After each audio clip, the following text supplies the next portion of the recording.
South ఇండియాలోని అతి తక్కువ ధరలకి రత్నాలను అందించే ఏకైక సంస్థ 6JVR. నమస్తే, వెల్కమ్ టు సుమన్ టీవీ. నేను మీ సాయి. ఆంధ్రప్రదేశ్లో వైసీపీ ఘోర ఓటమి తర్వాత తాజాగా కూటమి ప్రభుత్వం అధికారంలోకి వచ్చిన తర్వాత కూటమి ప్రభుత్వం వారి పనిలో ఉంది. ఇక వైసీపీ అధినేత జగన్ మాత్రం నెక్స్ట్ ఏం చేయాలనే దానిపైన కసరత్తు చేస్తున్నారు. ఈ నేపథ్యంలో తాజాగా మాజీ ముఖ్యమంత్రి వైఎస్ జగన్ మరోసారి ఓదార్పు యాత్ర చేయబోతున్నారా? ఆంధ్రప్రదేశ్ రాష్ట్ర వ్యాప్తంగా మరొక పర్యటనకు శ్రీకారం చుట్టబోతున్నారా? ప్రజలతో మమేకమవుతూ ప్రతిపక్ష హోదా లేకపోయినప్పటికీ కూడా పూర్తిస్థాయి ప్రజల్లో మమేకమయ్యేందుకు రంగం సిద్ధం చేసుకున్నారా? దీనికి సంబంధించి తాజాగా వినపడుతున్నటువంటి వార్తల ప్రకారం ఆయన మరొకసారి ఓదార్పు యాత్ర చేయబోతున్నట్టుగా తెలుస్తుంది. దీనికి సంబంధించి మనం మాట్లాడదాం. మనతో పాటు Suman TV news chief editor Keshav గారు ఉన్నారు. సార్ నమస్తే. నమస్తే. సో ఎవరైతే దాడుల్లో గాయపడ్డారో వైసీపీ కార్యకర్తలు లేదా మరణించారో వైసీపీ అధికారం కోల్పోయినటువంటి తర్వాత వారిని పరామర్శించడం కోసం వైఎస్ జగన్మోహన్ రెడ్డి గారు మరొకసారి డిసెంబర్ నుంచి అనుకుంటా మేబీ ఓదార్పు యాత్ర ద్వారా ప్రజల్లోకి వెళ్లేందుకు ఒక యాత్ర టైప్లో కసరత్తు చేస్తున్నట్టు కనపడుతుంది. అంటే ఈ యాత్ర ద్వారా మరలా ప్రజా జీవితంలో మమేకమయ్యేందుకు కసరత్తు చేస్తున్నట్టు అనుకోవచ్చా? ఈ యాత్ర ఏ విధంగా చెప్పుకోవచ్చు? అంటే జగన్మోహన్ రెడ్డి గారికి సేఫ్టీ ఏంటంటే జనం మధ్యలో ఉండడమే అనేటువంటి సూత్రం బాగా తెలుసు. ఆయన ఎలక్షన్ రిజల్ట్స్ వచ్చిన రోజున ఆయన రిప్లై ఇచ్చేటువంటి సందర్భంలోనే ఒక మాట అన్నారు. చాలా క్లియర్గా చెప్పినటువంటిది ఏంటంటే గతంలో కూడా ఈ ఓటమి కొత్త కాదు, గతంలో కూడా ఓటమి నుంచి పాఠాలు ఎన్నో నేర్చుకున్నాము, జనం మధ్యనే ఉండి మళ్ళీ వచ్చాము, ఎన్నికలు లేని సమయంలో కూడా 3 సంవత్సరాలు పాదయాత్ర చేశాను అని చెప్పని ఆ రోజే ఒక హింట్ ఇచ్చారు. సో కంపల్సరీ ఆయన మళ్ళీ ఇంకోసారి ప్రజల మధ్యకి వెళ్ళేటువంటి ఒక ప్రణాళికను సిద్ధం చేసుకుంటారు అనేటువంటి సంకేతాలు ఆ రోజే ఇచ్చారు. ఇప్పుడు వరుసగా ఓడిపోయినటువంటి లీడర్స్తో కానీ అలానే గెలిచినటువంటి పరిమిత సంఖ్యలో ఉన్నప్పుడు కూడా ఆ ఎమ్మెల్యేలు ఎంపీలు వీళ్ళందరితో భేటీలు జరిపిన తర్వాత కానీ రాష్ట్రంలో జరుగుతున్నటువంటి రాజకీయ పరిణామాలు వీటన్నిటిని దృష్టిలో ఉంచుకొని ఆయన ఒక ప్రణాళికబద్ధంగా ముందడుగు వేయడానికి ఆయనకు ఉన్నటువంటి ఏకైక ఆప్షన్ నేను అనుకోవడం ఏదో ఒక రూపంలో యాత్ర పేరుతో జనంలోకి వెళ్ళడం. అది కూడా ఇమ్మీడియట్గా వెళ్ళేటువంటి ప్రయత్నం చేయకపోవచ్చు. ఎందుకంటే మొన్నే కదా ఎలక్షన్స్ అయింది, ఇంకా అసలు ఈ గవర్నమెంట్ ఏం చేస్తుంది అనేది క్లారిటీ లేకుండా జనంలోకి వెళ్ళి ఆయన ఏమి యాత్ర చేస్తారు? మహా అయితే గాయపడ్డ వాళ్ళు, ఈ ఘర్షణలో జరిగిన వాళ్ళు అంటే నిన్న కూడా తెలుగుదేశం కార్యకర్తను ఎవరినో పొడిచారని చెప్పని ఒకటి వచ్చింది. అనంతపురం జిల్లాలో ఒక ఆయన చంపేశారు. సో వాళ్ళు కూడా దాన్ని కౌంటర్ చేయడానికి అవకాశం ఉంటుంది. అందుకే బహుశా ఒక 5-6 నెలల సమయం తీసుకొని యాత్ర చేస్తారు.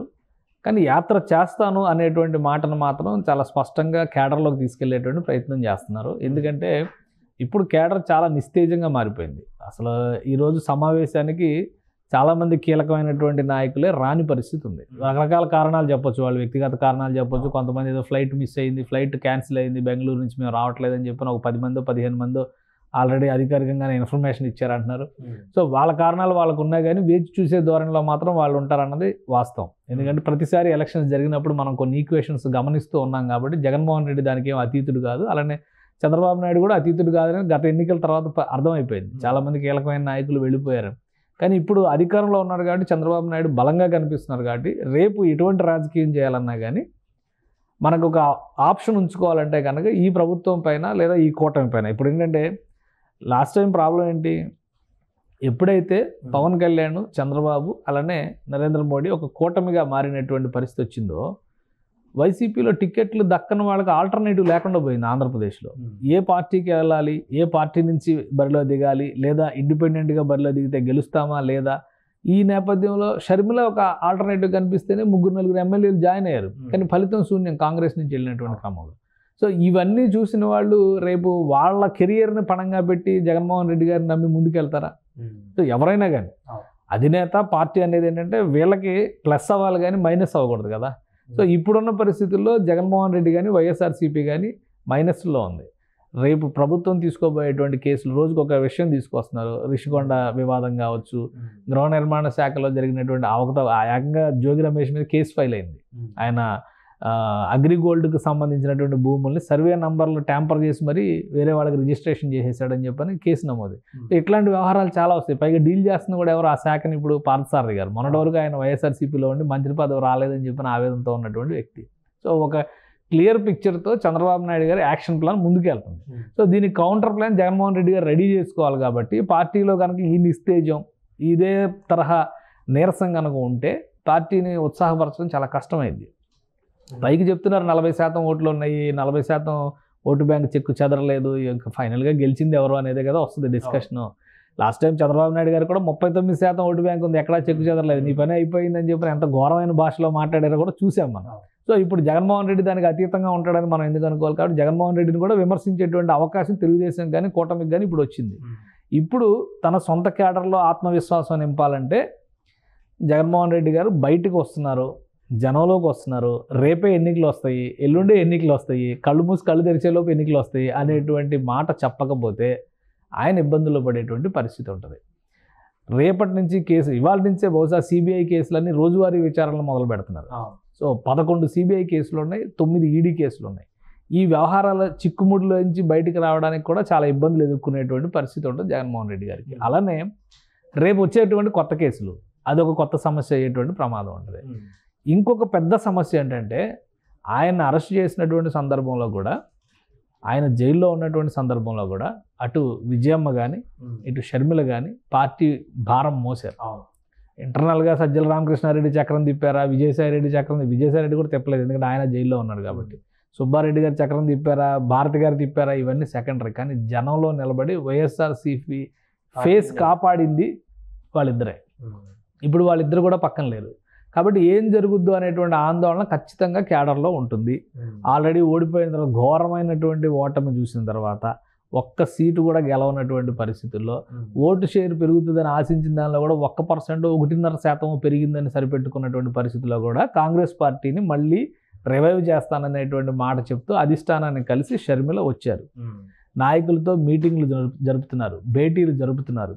ఇప్పుడు అదొక బలమైనటువంటి ప్రత్యామ్నాయంగా వైఎస్ఆర్ ఫ్యామిలీకి సంబంధించి ఒక బలమైనటువంటి ప్రత్యామ్నాయంగా షర్మిల కనిపిస్తే ఈ మిగిలిన వాళ్ళు కూడా జారిపోయేటువంటి ప్రమాదం జగన్మోహన్ రెడ్డి గారికి ఎక్కువ ఉంటుంది. కాబట్టి ఇమీడియట్గా ఒక సంకేతం ఇచ్చారు, యాత్ర అనేటువంటి షెడ్యూల్ రెడీ అవ్వబోతుంది, జనంలోకి జగన్ గారు వస్తారు అనేటువంటిది. లాస్ట్ టైం ఎలక్షన్స్లో కూడా ఓడిపోయిన 2 ఏళ్ల తర్వాత బహుశా ఆయన పాదయాత్ర పేరుతో బయటకు వచ్చారు. మధ్య మధ్యలో ఓదార్పు యాత్ర ఏంటంటే ఆయన బస్సుల రూపంలో వెళ్ళడం, వాళ్ళకి పరామర్శించి రావడం అలాంటివి చేశారు. కాబట్టి బహుశా అదే తరహాలో పాదయాత్రలాగా కాకుండా ఎవరైతే బాధిత కుటుంబాలు ఉన్నారో వాళ్ళని పరామర్శించేటువంటి ఒక వ్యూహాన్ని రెడీ చేసుకోవచ్చు. ఈ అసెంబ్లీ సమావేశాలు, రేపు ఎల్లుండి జరగబోయేటువంటి అసెంబ్లీ సమావేశాల్లో అధికార కూటమి వైఖరి ఏ విధంగా ఉండబోతుందో చూసి దాన్ని బట్టి షెడ్యూల్ చేయొచ్చు. ఒకవేళ ఇక్కడ మరీ పరిస్థితి ఖచ్చితంగా ఇబ్బందికరంగా ఉంటుంది. ఎందుకంటే ఇప్పుడు 11 సీట్లే వచ్చినాయి కాబట్టి ఆయనకి అలాట్ చేసేటువంటి స్థానం కూడా ఎక్కడో చివరిస్తారు. అంటే ఆ వరుసలో ముందు వరుసలో కూర్చోవచ్చు, కానీ చివరిలో ఆ పార్టీ నేతగా ఆయన కనుక నేతగా ఉంటే, పక్ష నేతగా ఉంటే, వైఎస్ఆర్ఎల్పీ నేతగా గనక ఆయన ఉంటే ఆ చివరిలో మిగిలినటువంటి 10 మంది కూర్చునేటువంటి రోలో ఫస్ట్ లైన్లో ఫస్ట్ సీట్ ఆయనకి ఇవ్వచ్చు. నేను వైఎస్ఆర్ఎల్పీ నేతగా లేను అని వేరే ఎవరైనా పెద్దిరెడ్డి రామచంద్రారెడ్డిని కానీ సామాజిక సమీకరణ నేపథ్యంలో ఒక బీసీ, 2 ఎస్సీలు, 2 ఎస్టీలు గెలిచారు ఆ పార్టీలో. కాబట్టి ఆ వాళ్ళల్లో ఎవరినైనా ఒక ప్రయారిటీగా తీసుకొచ్చి ముందు కూర్చోబెట్టి వాళ్ళు ముందు కూర్చుంటారు, జగన్ గారు వెనక్కి కూర్చోవాల్సి వస్తుంది. సో ఈ సమస్యలన్నీ ఉన్నాయి. అందుకనే ఆయన అసలు అసెంబ్లీకి వస్తారా రారనేటువంటి చర్చ నడుస్తుంది ఇప్పుడు. సో వీటన్నిటినీ ఇప్పుడు ఓవర్కమ్ చేస్తూ కాన్ఫిడెన్స్ నింపాలంటే యాత్రలు మొదలు పెడుతున్నాం అనేటువంటి సంకేతం ఇచ్చారు. బహుశా నేను అనుకోవడం నెక్స్ట్ మంత్ నుంచే వీలైతే ఈ ఓదార్పు, ఎందుకంటే వీళ్ళు చనిపోయిన వాళ్ళు కానీ గాయపడిన కుటుంబాలు కానీ వాళ్ళని ఓదార్చాలంటే ఆ గాయం ఉన్నప్పుడు వెళ్ళాలి. మారిపోయినాక డిసెంబర్లోనూ జనవరిలోనూ వెళ్తే కనుక అది పెద్ద కలిసి వచ్చేటువంటి అంశం కాదు. కాబట్టి అసెంబ్లీ సమావేశాల తర్వాత ఒక వ్యూహాత్మకంగా బస్సు యాత్ర తరహాలోనో లేదా నేరుగా వాళ్ళని వెళ్ళి పరామర్శించి వచ్చేలాగానో జగన్మోహన్ రెడ్డి గారు ఒక ప్రణాళికను సిద్ధం చేసుకునేటువంటి అవకాశాలు అయితే కనిపిస్తున్నాయి. బహుశా ప్రస్తుతానికి అదే ఓదార్పు యాత్రలాగా మనం చూడాల్సి ఉంటుంది. ఇంకా నెక్స్ట్ లెవెల్లో పాదయాత్ర కానీ నెక్స్ట్ లెవెల్ యాత్రలకు కూడా ఆయన ప్రణాళిక సిద్ధం చేయొచ్చు. ఎందుకంటే 5 ఏళ్ళు క్యాడర్ని ఓపికగా ఉంచాలి, వాళ్ళలో ఆత్మవిశ్వాసం నింపాలి, తన కోసం నిలబడే విధంగా వాళ్ళని తయారు చేసుకోవాలి. ఇవన్నీ చేయాలంటే కంటిన్యూస్గా ఏదో ఒక యాక్టివిటీ చేయాల్సినటువంటి అవసరం ఉంటుంది. కాబట్టి జగన్మోహన్ రెడ్డి గారు ఒక ప్రణాళికతో ముందుకెళ్లేటువంటి అవకాశాలు అయితే స్పష్టంగా స్వేచ్ఛాయుతమైనటువంటి వాతావరణం ఉంటుందంటారా జగన్ గారికి ఇప్పుడు? ఎందుకంటే గత 5 సంవత్సరాల్లో వీళ్ళని కూడా ఎక్కడ తిరగనివ్వకుండా, ధర్నాలు చేయనివ్వకుండా, ఇలాంటి ఎదుర్కొన్నటువంటి అదే సందర్భం పరిస్థితి, అదే వ్యూహాలు, అదే పద్ధతులు కనుక చంద్రబాబు నాయుడు గారు అనుసరిస్తే అప్పుడు మీకు వారికి తేడా ఏంటి అనేటువంటి ప్రశ్న ప్రజల్లో కూడా వస్తుంది. కాబట్టి అలా చేస్తారని నేను అనుకోవట్లే. పదే చంద్రబాబు నాయుడు గారు ఏమన్నారు, నేను కనుక నిర్బంధం పెట్టి ఉంటే అసలు మీరు పాదయాత్ర చేసేవాళ్ళ అనేటువంటి క్వశ్చన్ రేజ్ చేశారు. కాబట్టి ఆయన అంత ముందు చూపు లేకుండా వ్యవహరిస్తారని మనం అనుకోవడానికి అవకాశం లేదు. కానీ అసలు ప్రతిబంధకాలుగా మారేటువంటిది ఏంటంటే ప్రభుత్వ నిర్బంధం కంటే కూడా కేసుల పరంగా ఈయన ఎదుర్కోబోయేటువంటి విచారణలు. ఇప్పుడు రోజువారీ విచారణ పేరుతో సిబిఐ కనుక రోజు అటెండ్ కావాలి కోర్టు కంటే, మొన్నటి వరకు ఆయన ఏం చెప్పారు, శుక్రవారం అటెండ్ అవ్వాలి కంపల్సరీ. ఆయన అధికారిక విధుల్లో ఉన్నారు కాబట్టి కరెక్ట్గా ఆ రోజే ఏదో ప్రోగ్రామ్ నిర్వహించేవాళ్ళు, అందుకని చెప్పిన ఆయన అటెండ్ కావట్లేదని సాగ్గా చూపించేవాళ్ళు అని ఆ కేసులో అనేక వాదనలు జరిగినాయి. దానికి సంబంధించినటువంటి అఫిడవిట్లు కౌంటర్లో ఫైల్ చేసినటువంటి సందర్భం కూడా మనం చూసాం కదా. సో అప్పుడు ఆయన అధికారంలో ఉన్నాడు కాబట్టి ఆ సౌకర్యం ఉంది. ఇప్పుడు అధికారంలో లేరు కాబట్టి అది చెప్పుకోవడానికి అవకాశం లేదు. అలానే 2017-18 సమయంలో పాదయాత్ర చేస్తున్నప్పుడు కూడా శుక్రవారం విరామం ఇచ్చి ఆయన కోర్టుకు అటెండ్ అవ్వాల్సినటువంటి పరిస్థితి వచ్చింది కదా. సో ఇప్పుడు అటువంటి సమస్యలను ఆయన ఎదుర్కోవాల్సి వస్తుంది. కొత్తగా పెట్టబోయేటువంటి కేసులు మళ్ళీ ఏదో ఫోన్ ట్యాపింగ్ వ్యవహారం అంటున్నారు, అలానే నిధుల దుర్వినియోగానికి సంబంధించినటువంటి అంశాలు అంటున్నారు. ఫోన్ ట్యాపింగ్ లాంటివి సీరియస్ ఎలిగేషన్స్ అవుతాయి. ఇప్పుడు స్కిల్ డెవలప్మెంట్లో ఆ కేసులో ఎక్కడో 35వ స్థానంలో 36వ స్థానంలో చంద్రబాబు నాయుడు గారిని అరెస్ట్ చేసినట్టుగా అరెస్ట్ చేయించాలి అనుకుంటే కనుక ఖచ్చితంగా అరెస్ట్ చేయించడానికి అవకాశాలు ఉండొచ్చు. కానీ ఆల్రెడీ ఉన్నవే ఉన్నాయి కదా, తడిసి మోపుడు అయ్యేంత ఉన్నాయి. సో వాటిని తేల్చుకోవడానికి పడేటువంటి సమయం ఒకవైపు, రెండో వైపు నుంచి జగన్మోహన్ రెడ్డి గారి మీద ఇప్పుడు కొత్తగా పెట్టబోయేటువంటి కేసులు, ఇవే పెద్ద ప్రతిబంధకాలు అవుతాయి. దీన్ని మించి నిర్బంధం సృష్టించి ఆయన యాత్ర చేయడానికి వీల్లేదని అనుమతులు ఇవ్వడం చిన్న సతాయింపులు ఉంటే ఉండొచ్చు. కానీ బట్ ఇంతకంటే ఎక్కువ సీరియస్గా తీసుకుని దాన్ని నెత్తి మీద పెట్టుకుంటుంది అని ప్రస్తుత ప్రభుత్వం నేను అనుకోవడంలా. ఎందుకంటే ఆయనకి ఇచ్చిన సీట్లే చాలా తక్కువ. సో ఇగ్నోర్ చేయడానికి అవకాశం ఎక్కువ ఉంటుంది. అసెంబ్లీలో పెద్దగా రాద్ధాంతం చేయడానికి కూడా స్కోప్ లేదు. అరిచే ఎక్స్పీరియన్స్ ఉన్న నాయకులు ఒకరో ఇద్దరో గెలిచారు, మిగతా వాళ్ళందరూ కూడా ఫ్రెషర్సే. సో వాళ్ళ సిస్టమ్ అలవాటు చేసుకోవడానికి, రూల్స్ని అర్థం చేసుకోవడానికి కొంత సమయం పడుతుంది. కాబట్టి అసెంబ్లీలో చేసేటువంటి మోత ఏది కూడా పెద్దగా వినబడదు. వాళ్ళకి గతంలో 23 మంది ఉంటే అందులో 3-4 లాగేసినా కానీ ఒక 18 మంది 20 మంది కలిసి ఏదో కాస్త హడావుడి చేయడానికి కుదిరింది. ఇప్పుడు జగన్మోహన్ రెడ్డి గారిని మినహాయిస్తే 10 మందే మిగులుతున్నారు అక్కడ. సో ఆ 10 మంది పరిస్థితి అంత పెద్ద రీసౌండ్ వచ్చేంత యాక్టివిటీ ఉంటుందని నేనైతే అనుకోవడం లేదు.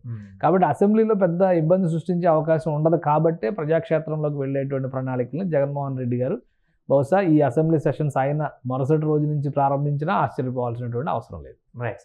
అది మొత్తానికి ప్రస్తుతం వైసీపీ అధినేత జగన్ యాత్ర పేరిట ప్రజల్లోకి వెళ్లేందుకు ఒక దిశానిర్దేశం చేసుకున్నట్టుగా కనపడుతుంది. జరిగినటువంటి పార్టీ నేతలతో మీటింగ్లో వారిని ఉత్సాహపరిచేందుకు రాబోయే కొద్ది రోజుల్లోనే ప్రతి గ్రామానికి వెళ్ళి ఈ యొక్క ఓదార్పు యాత్ర ద్వారా ఒక భరోసా ఇచ్చేటువంటి ప్రయత్నం చేసేటువంటి దిశగా ఆలోచన చేస్తున్నట్టు కనపడుతుంది. చూద్దాం ఏ రకమైనటువంటి ప్రణాళికతో వైసీపీ ప్రజాక్షేత్రంలోకి వెళ్ళబోతుందో. సుమన్ టీవీలో మీ పర్సనల్ అండ్ బిజినెస్ ప్రమోషన్స్ కోసం కింది నెంబర్కి కాంటాక్ట్ చేయండి.